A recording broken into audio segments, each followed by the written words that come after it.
What's up, everybody? Welcome back to the Sick Boys podcast. I'm your host, JD Denham, and my buddy we got across the way this time, not sitting with me, is Justin Wenzel. What's up, my brother? It's different. This is I've done a million Zoom podcasts before and they always turn out great, but it's different not being in the studio. I know, dude. I was telling my wife, I said, I miss my friend. That's why I texted you this morning. I said, where's my friend? I text Christina. That was yesterday. I text Christina, give me my friend back. I'll be back next week. You too, Freddie. I know he's back there. Freddie's out here. He brought my truck out here, which is going to be weird, but anyways, no, it's this has been a really how was your My Thanksgiving was so rad. My bride and I took my two boys, obviously, up to Big Bear with my daughter and my granddaughter. For those of you who are listening or watching and don't know who anything about my life, my daughter has a daughter, and it's the same age as my youngest son. So I have a granddaughter and a son at the same exact age, and my daughter is pregnant. So just us and her husband, my actual family for the first time ever. It was freaking amazing. I woke up early, like always on Thanksgiving. Justin, you'll connect to this. I was up early, did my prayers and my readings, and it was just me. And dude, I had this just overwhelming, just blessed with just gratitude that it was almost the most I've ever felt. I was just so stoked. I have my family, my kids, all my kids, and my granddaughter in one house and my bride. Dude, I was oh blessed. It was just I couldn't even articulate it in words that would even do it justice, but it was amazing. so, and there's something about being in the mountains too that just like it makes everything seem so much more vast. It puts you like so much more in your feelings too. Yeah, dude, you got a fire going, you know what I mean? And it's just me and the fire's popping. Everybody else is sleeping. I just got done praying and connecting with God. You know what I mean?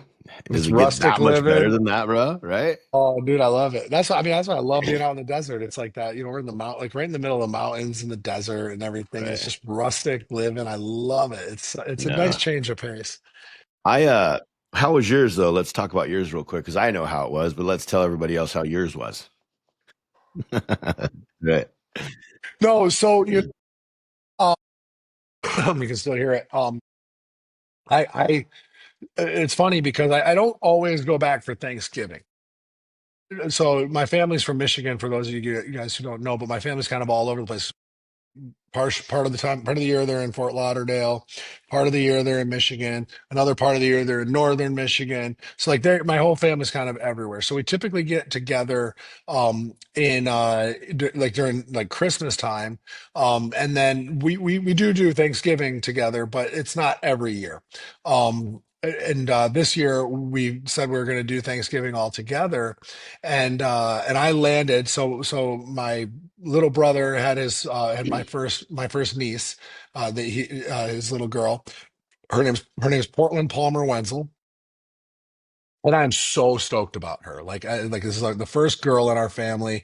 We're all boys. My cousins, everybody's boys, and I don't have a huge family, but everybody's boys. So like the first girl. And it's my little brother. My little brother and I are really close. And they tried really hard to have a child. Like they had several failed chances, and finally this all worked out. And she came out perfect. Well, the minute I land in Chicago, I start feeling that tickle that you have in your throat right now. And I'm like, oh no. So I get on my next flight into Grand Rapids. I land in Grand Rapids. It's just getting a little bit worse. And I'm like, oh no. So that was Tuesday night. Wednesday, I started feeling a lot worse. I went and picked my son up. And I was kind of fighting it off. I was kind of keeping it quiet because I was like, I don't know, but I'm not going to bring the sickness into her home or Yeah. into the home of Portland. She's 3 weeks Yeah. old, Yeah, right? Like it's right. pretty critical time right now. You're right. So I spent the day with Max. We had a great time. And then that night it just started getting worse and worse and worse. Max and I went to bed. And when I woke up, I was like done. And I was like, oh, so I had to make the call my brother. And then what made matters even worse is my dad, he had plane issues and he wasn't able to fly up from Fort Lauderdale. So he got grounded, and there's a whole story behind that that nobody cares about. But he was grounded. So he didn't make it up either. So literally, like my family was like the year that we were supposed to all be together, it didn't work out. So anyways, sad, whatever, it is what it is. But yeah, it was just unfortunate because all I wanted to do was see Portland. So next day I got on the first flight to Scottsdale, and here I am now. So it was a Thanksgiving dinner in the hotel for you. Yeah, I actually, sick as the dog, went down to the hotel bar, and I sat up at the bar, and they had like a Thanksgiving buffet, and I sat by myself like a fucking loser, uh, Look at this guy. and yeah, He has yeah, no I sat family. all by myself, and yeah, like a loser with no family, and yeah, it was all right. But anyways, no, I'm happy to be here with Christina in Scottsdale now, so. But this is cool though. I'm glad we still, we want to make sure that we continuously show up on Sick Boys and give these guys a lot of value. So, something you shared with me, and I probably would have seen it regardless. You had an article written about you. Did I did. I had it's funny. Anybody that puts out content will know what I'm talking about with this. You can spend like a couple hours editing a clip, like me, but like working out with my son and kind of putting a rad message together. And like, this is gonna be fire. Like everybody's gonna like this, but it's me working out with my son, so I like it, right? And it just kind of nobody really pays attention to it. And then, ironically, I was lifting with you on Thursday that day, and I had to get something out because we were meeting at 5:30, and I always do a post right at 5. That's clockwork, right? Consistency, 5 every time. And so I had a video that my wife had sent me. I got home from work. She had a rough day with the kids, screaming, yelling. My son, she doesn't do it well with my son. He can kind of control my wife because he's just got a powerful personality, and he was kind of yelling at her, and she was at her wits' end. And she was kind of crying, just at her wits' end.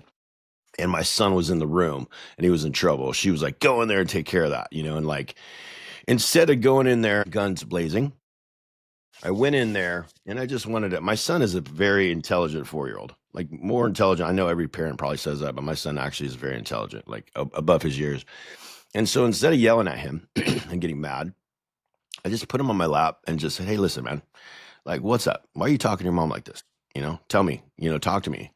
And, he's just like, I don't know. And I just connected with him, man. I just kind of like, so to speak, got on his level. And I said, listen, Jax, my mom's not here. Your grandma's not here, and I would give anything to just give her a hug, and like just know that, like, one, I don't talk to your mother like that. I will never talk to your mother like that. And I will never let you talk to your mother like that. And two, we don't talk to women like that, not in our family. Right. And just kind of taught him lessons, man. It's my job to make this kid a man. And I take a lot of pride in that.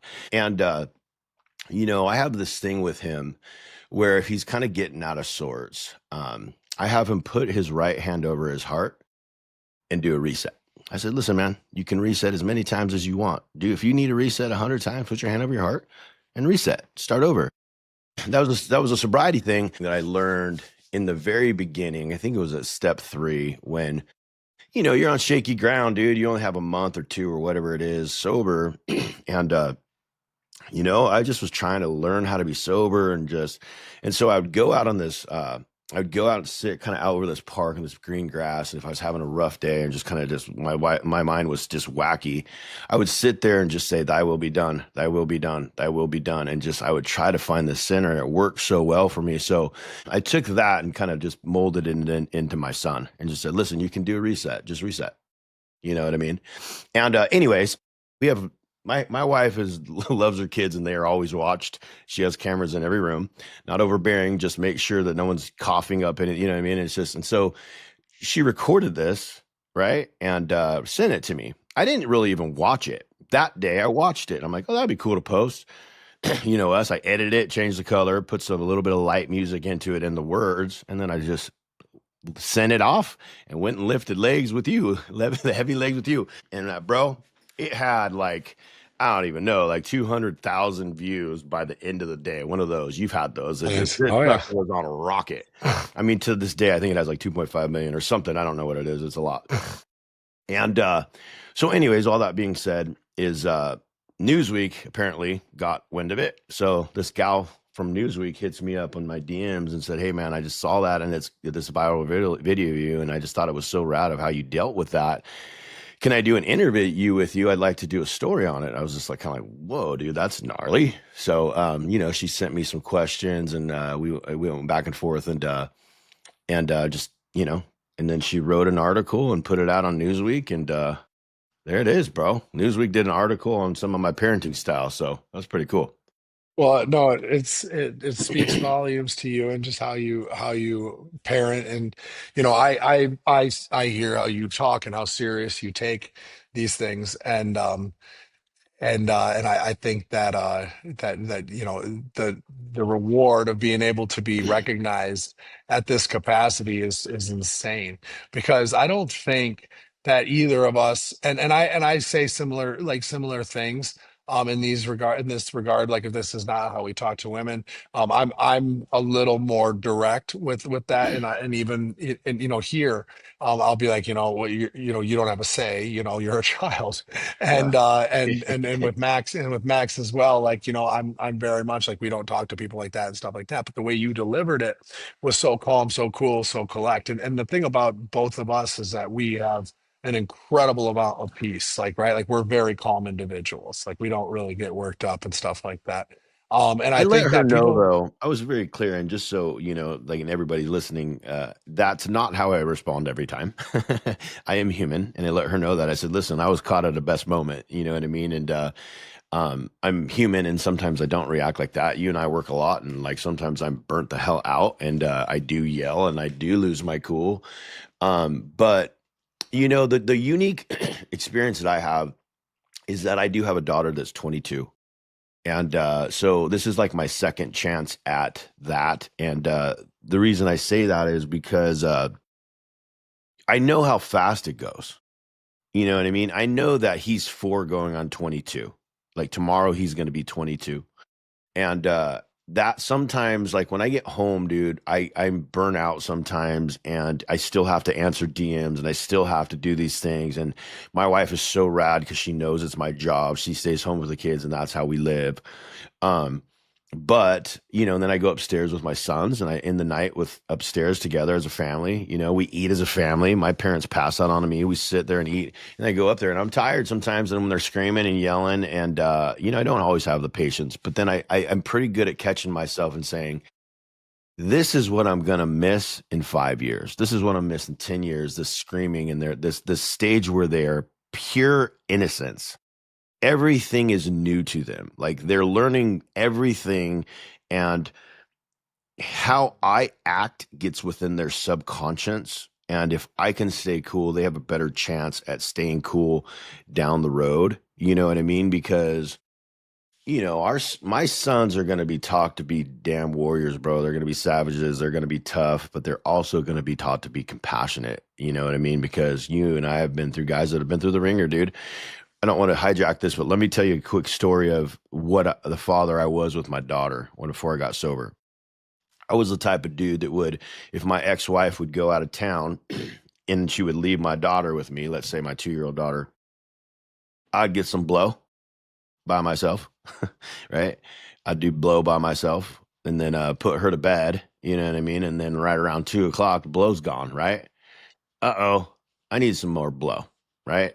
And I'm the guy that would go into that room and pick my 2-year-old daughter up and put her in my truck, strap her on, and go to the dope man, and be all locked up and, like, can't believe I'm doing this. I can't believe I'm doing this, but I did it, and I would drive her fucked up.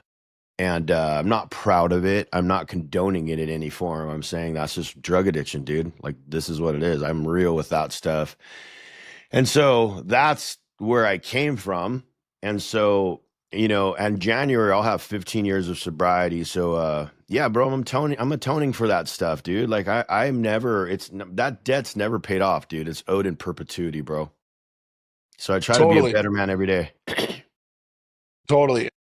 It's interesting though, because you running it over again. Your boys will never see you fucked up, God willing. And that's something that I don't think we ever considered early on in our recovery. My brother too. My brother is also in recovery. He's got a couple years, and we had that conversation of like, Portland will never see you fucked up, God willing. She'll never see you fucked up. She'll never know that person. Huge. And for myself, unfortunately, I can't say the same, right? Because I was using and drinking the vast majority of, well, all of Max's life up until 5 years ago. And but here's the thing that kind of changed for me is when I heard, um, I think it was Josh Brolin say that sobriety is when your children look at you and they trust what they see. And I will say that although Max has seen me at my worst, and witnessed me at my worst, and I have similar stories to you with in regards to and that type of stuff. Um, I'm his hero. He knows, and we speak very openly about addiction, about what I've been through, stuff like that. And he has a very good understanding. Now he's 14 years old, so he's going to have a good understanding regardless. But the idea that sobriety is when your children look at you and they trust what they see, those words, right? Like trust, like just that they trust you, because kids know. and Oh, and kids know way way better than we think that they do, and I think especially when we're caught up in our day to day, when we're caught up in like the adult problems that we have that don't necessarily involve them. We don't think like they can feel our energy. We don't think that they can yeah. like take the vibe, but they can. Yeah, it's And even if it's subconscious, they feel it. If yeah. you're all like Oh acting all yeah. funky and like anxious and like all tweaky, whatever, it seeps within their subconscious. You know what I mean? Totally. So you got sober when Max was 9, and I got sober when Taylor was 8. So very similar. Yeah. I'll tell you a quick little story, little side story for the last Christmas that I spent. Last Christmas that I spent before I got sober. So I got sober on January 18, 2011. So Feb or December 2010, I was not doing well. I was super addicted to heroin. I was and speed. So I would stay up for days and days and days, and I was I was to the point of just living in such an absolute hell that it was just absolute hopeless hell. No human is supposed to live within that desperate state. I had no money. I was a drug addict, right? So I had to get her presence. I remember walking into a Target and having the fuckets. When you have the fuckets, it's a bad thing. I don't give a shit if I'm going to jail. I don't care. F you, F that, F this. I'm going into Target. I filled up my cart all the way to the top. All the best presents. She's gonna have a good Christmas this year. You know what I mean? And I just walked right out, dude. Walked right past the freaking people, dude. No bags. Just walked right out. I was expecting to go to jail that night, dude. And I remember getting outside and going, "Wow, that I wasn't expecting that." You know what I mean? And then I went to I don't remember where I was with. I dropped those off at my house. I was living back in Temecula where I grew up, and I was down here in Orange County, um, getting dope and blah blah blah, just being a drug head. And I was at this guy's house, and I remember my ex-wife. She needed to drop Taylor off to me because it was kind of close towards Christmas, and I needed to spend some time with her. And like we'd been in his house just slamming dope and just being drug addicts, and like she comes over, my ex-wife drops her off, and she's all dressed in this pretty red dress, thinking like she's gonna have this amazing night with dad. You know what I mean? And we were just going to this guy's house. We stayed there and watched TV all night. And the next day we watched TV all day, right? Now the dress is just kind of wilted and hers all matted because we're like sleeping on the couch. Just like drug addict shit, dude. Like that's what my daughter got. And finally he takes me home to Temecula, and like I didn't even have enough common sense. I ripped all these presents off, but I didn't even have enough common sense to get paper. I just bet there was just toys. And she's like stoked for the toys, but like, aren't they wrapped? You know what I mean? And that was the last Christmas that she had before I got sober. And that's what my daughter got, man. That's what my daughter got. But I was recently able to do a podcast with her on my personal podcast. And I wanted to give her a microphone I don't have the best, like most open relationship with it. We're getting better, you know. But I wanted to give her a microphone for a few different reasons. And the main reasons were I said, Taylor, before we went on, Cameron, I said, you're not going to hurt my feelings. I want you to talk. The reason I do these things is I'm trying to spread a message so that other people can learn from my mistakes. So if you want to bash me and like tell stories that you were hurt, I said, you have open book. You are not going to hurt my feelings. I want this to be as authentically pure and you just purge everything, And I said, so don't worry about my feelings. This is why you're here. And so we had a good conversation. It was about an hour. She got to my daughter's super quiet, and I was actually really impressed because she was articulate. We do this for a living. We're used to it, but a lot of people don't. And she was able to tell, what it was like to go through a divorce. She was able to talk because at 4, which is my son's age, that's when I sat my daughter down and said, Dad's moving out of the house at my son's age. You know what I mean?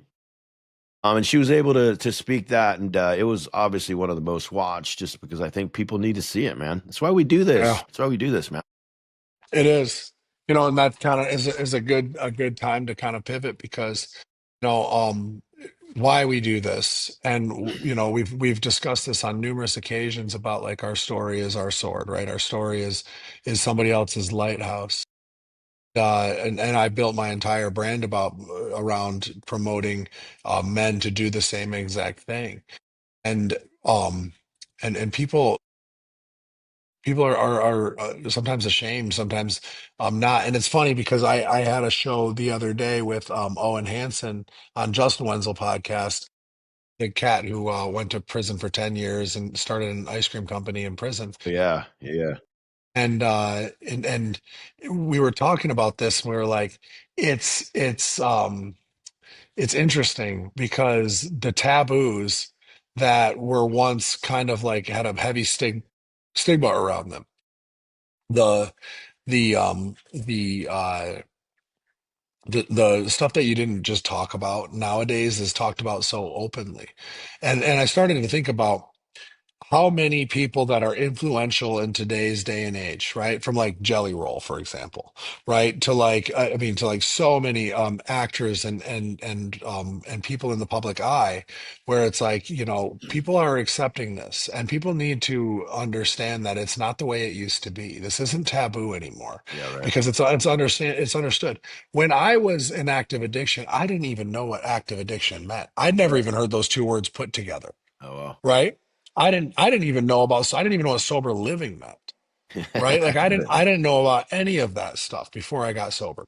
Even while I was in like drug court, and while I was in like dealing with DUIs and stuff like that, like I had to carry a court card uh AA.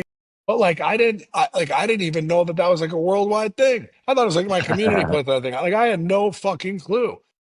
Now, and I'm telling you, just in like the last 5 years, the stuff that's talked about just in the last 5 years alone has been paramount to this whole entire thing that we do. And so when people are watching us and we're like, yeah, we can have these conversations openly, we can talk Oh about this yeah. stuff because our lives changed. Understand that making it normal to talk about is a great thing because it was super taboo. Well, I mean, dude, that's where people connect, dude. You're gonna connect to people in their vulnerabilities. We talk about it all the time, right? Like, who wants to hear a story about a dude that always had his shit together? That sucks, dude. Okay, cool, man. Sucks. You always had your shit together. Boring. Like, let's hear about Boring. the shit you wrecked and like you wrecked your life and you crashed your car and like blah blah blah and wrecked all these relationships. That's cool because if you rose above it and bettered yourself and made a freaking amazing life, that's not the best part of this story. The best part is that person turning around, walking back into the fire and helping others, plural, help them. That's why you and I do well at the coaching stuff and like our businesses are doing well because like it's freaking real, dude. Like it's real. Like I was just on the last call with you on your thing, your coaching thing and and you answer the calls. A lot of people don't do that, right? It's not about money. Like everybody wants to make money, duh. It's about helping people, dude. It's about help, dude. Well, so here's the thing. Like it's like ABC is like always be closing, right? But I look at it as always be coaching, right? Like throughout the day, I have these conversations with people all the time, whether it's about their relationship, and it's not that I'm giving them guidance in that direction. I don't know that I should, but other things, right? If it's not about that, it's about their business, it's about their sobriety, it's about their fitness. It's like we are always coaching. we Sure. are always we are always giving guidance or at least lending an ear or it's constant for us, Has to be. right? And the thing is it's like, okay, well, the more you golf, the better you're going to get at golf, right? It's the same thing, right? Absolutely. We're always coaching, so we're constantly dealing with people, we're responding to people, we're taking time to listen, right? Like listening is a muscle memory, right? Like, Dude, for sure. and it's funny because when I first got into coaching, like I would railroad, it was like you could see it in my face that I was constantly waiting to be able to talk next. And by like having these constant conversations with people, by always inviting people that knew more than me or that had better communication skills around me and asking them like, hey, like call me out. If you see my eyes wandering, like what am I going to say next? Like tell me. And it's funny because like I remember I did a renegade event, which is one of Jay's events, and we were all standing in a circle and we were talking about our superpower and our kryptonite. And it was a bunch of men, pretty elite dudes, Mm. and we when we set our kryptonite, it was something that we wanted to try to overcome. And I remember I got really vulnerable, and I was speaking at this event, by the way. This wasn't like an event that I was an attendee at. This was an event that I was helping Jay with. Mm. And I said I struggle with searching for what I'm going to say next. Meaning like you can see it in my face that when you're talking that I'll kind of drift off to think about how I'm going to respond. And I said I'd like to be more present. And I said, so if you guys see me doing that, call me out. And don't only call me out this weekend while I'm here with all these guys, call me out like whenever you see me. And if I do that. Yeah. And a couple of them were like, wow, that's really specific. I can't believe it. Like whatever, like, that's fantastic. If I see him do it, then I will. But just by me saying it that weekend, it caused me to be so much better. But moving forward, the men in my life that I keep close to me, like Jay, he continued to call me out. Weeks and months later, we sat on a podcast once, we were talking, and he just stopped in the middle of the podcast. We're shooting live, I think. And he goes, motherfucker, you're doing it again. And I go, oh my God, right in the middle, we're in the middle of a conversation. I And he love goes, that. right now. He goes, right now, you see? But the point is like we talk about this stuff in terms of like self-awareness and in terms of like personal development and who we surround ourselves with and all of these things and the conversations that we're having. Like when we're sober, when we're clear, when we're doing all of the right work on ourselves, we start to make these tweaks. We start to find these new benefits of sobriety. We start to find the new things that you never considered before, right? And when you start to realize like your shortcomings are now minute communication faux pas at best, right? But it's like 5, 6 years ago, my biggest thing was, not jamming blow up my nose, right? And not being so selfish and driving drunk everywhere and Yeah. and whatever, Now right? worried about not being present.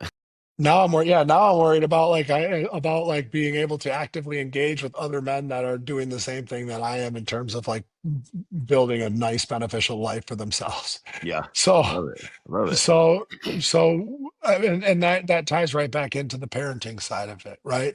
The way that we're always coaching the way we coach our kids. And what happened in that Newsweek article and in that viral reel was like you took probably some of the material, just like you said when you were working your third step, and you worked it right into an intimate moment with your son. You're always coaching. Yeah. Well, just like you said, I think you heard it. I think you said it today. Like, why do you not like have a set program? Because everybody's different. Like I can't coach, so to speak, Jax and Mason, like even though Mason's 18 months, they're totally different. Like their personalities are radically different. You know what I mean? Where Jax doesn't do well with being yelled at, even though I yell at him a lot of times because I'm human, and and sometimes I'm just tired of this shit, and that's how it is. Um, but it's like a it's like a Jedi shit. Like if I can master that, because as fathers, all of us mothers, if women are listening to this, our goal is to raise. My goal is obviously to provide a rad life for my kids, right? Duh. But I've done well, dude. If like when I pass on, like my kids go, that dude was a good man. That's all I want, bro. Like a good man, because I wasn't a good man for a long time, dude. Like a man of integrity, a man of character. My old man is a man of integrity, a man of character. Duh. What's better than that? What's better than that, bro? Like what's better than like your word? At the end of the day, bank accounts are rad. But if you don't have your word, you have a big bank account and you're a slimy piece of shit. Sorry, dude. I don't know. Whatever. I'd rather be like a man of integrity than a big bank account, because that guy that has a big bank account don't have peace. Peace of mind is How do you priceless. how do you think somebody who doesn't carry that integrity? Because let me ask you this: when you were in active addiction, did you have character and integrity, Oh or were my you God, just that was a you were just slimy, slimy, were you? slimy dude. Oh my God, bro. Like I mean, I had no conscience, dude, and like, oh man, dude, I had fallen so far away from who I was supposed to be, because I was raised in a good family. I was raised in a really good family. I'd fallen so far away from who I was supposed to be, and I knew it, that I couldn't breathe anymore. Like, I'd fallen so far away from like the man that I was supposed to be that I couldn't breathe. You know what I mean? Contentment and peace of mind sat way over here, dude. I was in a living turmoil of hell. People, anybody listen to this, it doesn't matter if you're a drug addict, alcoholic, it doesn't matter if you're an overeater, it doesn't matter if you're addicted to porn, it doesn't matter if you're addicted to gambling. It's the same demon. It's the same demon. When you fall out of line with what I call God's purpose, or what God wants for you, right? It's like a boat wake. You're way over here and it just takes you away from any type of peace of mind or contentment. You're like, why over here? I'm like, why am I so frustrated and anxious? Well, you're cutting corners, or stealing from your business partner. You're doing all these things that are shady as shit. That doesn't yield contentment. And what happens? People pour alcohol on it. They think that's the answer, right? And when you get sober, you think, man, if I could just get sober, all my problems will get away. Well, if you're still a slimy piece of shit, your problems are going to still be there, and eventually you're going to keep picking up. Why? Because my opinion is, like, I've never seen anybody carry any type of sobriety and any type of perpetuity or any type of longevity that stays slimy. If you like my business partner with the peptide company, he's sober as well. And when we sat down and like thought through what we wanted for business, integrity and character are absolutely vital. We will not bend on it. Why? Because if we cut corners, if we're shifty, we don't treat people right, we don't stay sober, dude. And there's no business anyway. Do you know what I mean? You can't be slimy and be sober, in my opinion, for a while. Like that, like it just doesn't work, man. In my opinion, not for long. No, You know no, what I no, mean? no, it doesn't. I think for a lot of guys that, first of all, most people probably aren't even aware that they do lack that stuff, right? I think, for you to have that recognize, to be able to recognize that you fell away from who you were supposed to be. uh, I think a lot of people just completely like they grow so numb to it. Maybe because they're in I'm just survival mode. anxious, Yeah. right? They just say stuff Yeah. like that. Yeah. Survival mode will put people into that really slimy. I always said scarcity brings out the monsters, right? Because That's a like good. I've never heard it like that. That's right. I like that. I'm gonna steal that. you should. I don't Yeah. I don't know if I made it up or if I heard it somewhere, but yes, scarcity will turn people into monsters. And survival will turn people into monsters, right? It's like you're watching like Walking Dead, like, right? And like when everything's gone and like the world is so scarce, like you see how the different communities of people are like they'll start stealing from each other and killing each other and things like that. Well, a lot of people when they get into that situation, they become monsters. And so they may not even recognize it. Now, some people have been in that moment of scarcity their entire life. In other words, they repel good situations. They repel money. They repel abundance. Yep. So when I asked you that, like a second ago, it's like, how could you teach somebody that doesn't even know that that's missing from their life?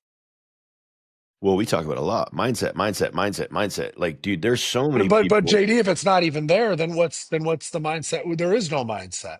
Well, but like They, think they about it. don't. Like what you just said was like where where people start to get is like for me, for example, I'll use myself as an example. I'm a drug addict. So it's okay if I steal because I need this. Like I don't have any food. So if I steal this, like I don't have any food. Like I'm a drug addict. Sorry, feel sorry for me. You know what I mean? It's like entitlement that I'm okay to steal from somebody because I'm a drug addict and I have no money. You follow me?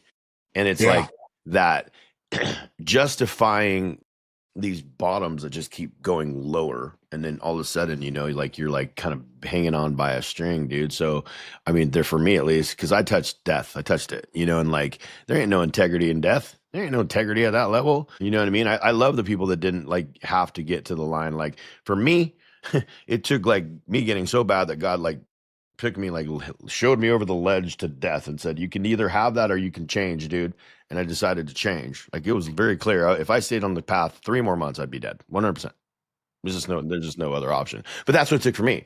Like someone like you, it didn't necessarily take that level of the addiction or whatever, or some people that can like get out of it without literally having to touch death. And I love that. It's everybody's different. Doesn't matter. What do you mean? That's not true. I had jails, institution, death in one day. One day I had all three. There you go, bro. I got out of jail while getting booked out. I passed out, had blood clots all in my lungs. I didn't know that. So I ended up in one institution, jail. Got out of jail for a DUI, actually for a probation violation for a second DUI while I was on probation for the first. Passed out, ended up in the hospital from blood clots in my lungs from all the nitrous oxide that I was using. Well, yeah, I didn't Okay, do that. Oh, wow. and so institution. Yeah. Okay, got home and went to unalive myself. Death, botched or was rescued. Didn't really botch it. Was rescued by my brother. Ended up in the psych ward, institution. So jails institution, death institution. So the book says that your guarantee is jails institution and death. Dead Okay. end road, dude. Doesn't matter where. It's dead end. And when people are like, "Wow, that's pretty harsh," well, It's true.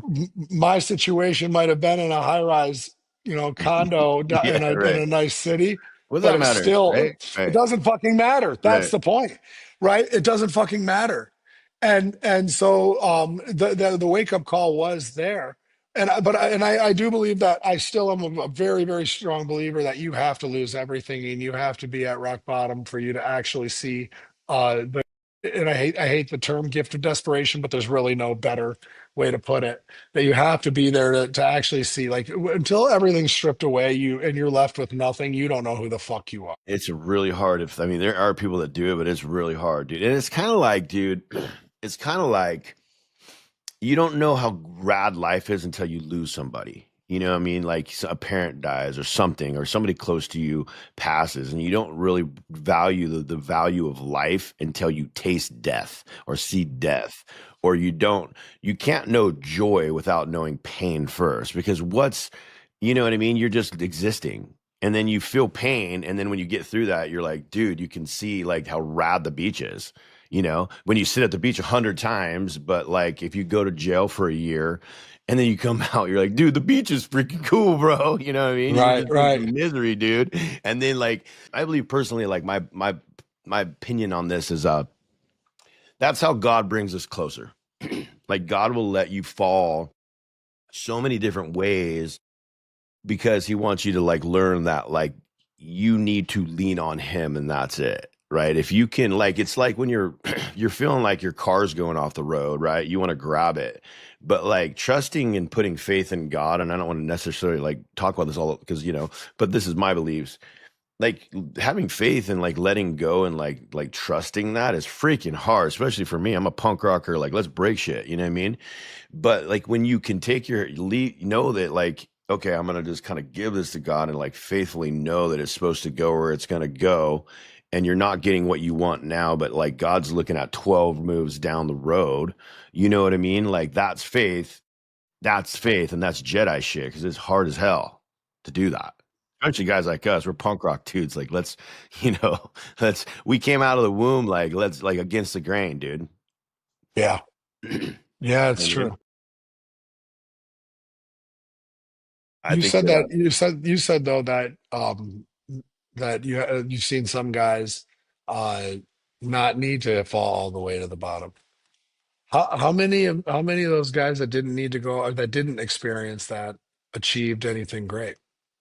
I guess my question is that um I always look at the guys that were able to stay so committed that they could like completely torch their life to oblivion are the guys that can stay equally as committed to building the most incredible life, right? Like in other words, like it is that obsession.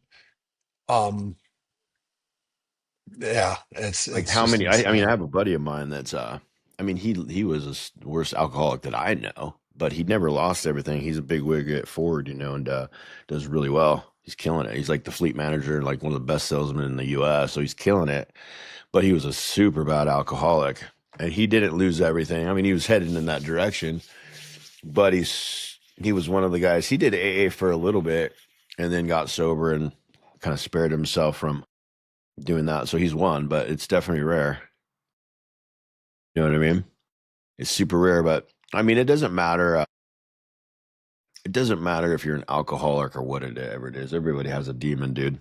And then when you learn to face it head on, dude, and you realize, dude, on the other side of that shit's liberation, bro.